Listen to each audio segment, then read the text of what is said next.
What's up guys? Welcome back sa aking YouTube channel. So pag-usapan natin ngayon ng mabilisan lang guys, itong bagong bayani na 5 piso.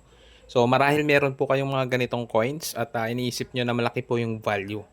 Pero i-share ko sa inyo guys, ito talaga po yung may value. Bagong bayani din guys ito, pero meron po siyang packaging, original packaging na galing po sa Bangko Sentral. Ganito po yung itsura niya. Same lang naman sila ng coin guys, medyo maganda lang yung pagka-finish nitong nasa blister pack po, no? Blister pack po yung tawag dito.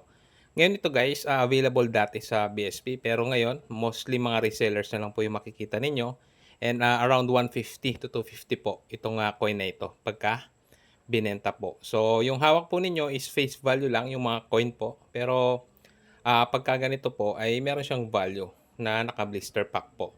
So face value lang po, 5 piso lang po yung mga hawak ninyong bagong bayani ano.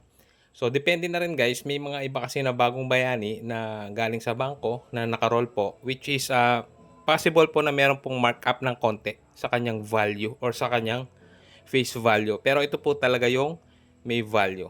So yun lang guys ha, share ko lang sa inyo itong coin na ito para hindi po kayo malito kung alin yung may value at saka face value lang po. So yun lang guys, muli maraming salamat sa panonood.